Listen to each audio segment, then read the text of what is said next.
maybe it's too late. Scientists say we have just a few years to avert the worst. Yet I, like so many others, nevertheless feel compelled to do something to push back against climate catastrophe. We want to take actions that make a real difference, that contribute meaningfully to a livable world for ourselves, our children, our grandchildren, our friends. But what could those actions possibly be?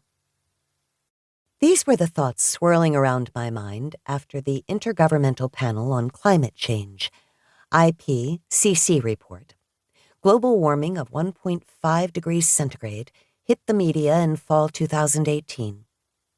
My time to make the world a better place was running out, and the tiny actions that I could take on my own, eat less meat, reduce food waste, turn down the heat, avoid air travel, all felt just that, tiny. What real difference could I make in the face of the mega fires devouring the California landscape? What could I do to stop the blooms of harmful algae in nearby Cayuga Lake or along the coasts of Florida, as waves of climate disruption engulfed our lives? I pondered these thoughts during October, then November, then December of 2018. I read about individual behaviors versus collective action. Was there a way I could foment collective action, something bigger than what I could do alone? This is when I hit on the idea of network climate action. Network climate action has 3 steps. 1, identify the most effective actions to draw down greenhouse gas emissions. 2, take those actions yourself. And 3, think of creative and fun ways to draw your family and friends, that is, your tight social network, into taking those actions alongside you.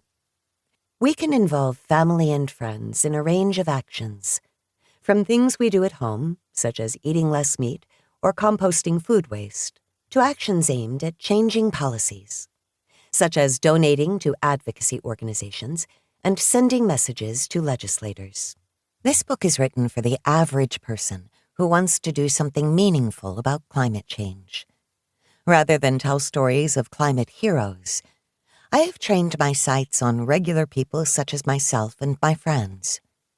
Rather than offer a list of 50 things you can do to improve the environment, I focus on a handful of the most impactful actions you can take.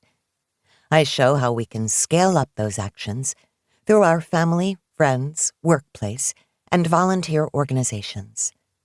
And I share my journey, how I found meaningful answers to my questions about individual responsibility, action, and climate, in the hope that reading about my path will help you to chart your own.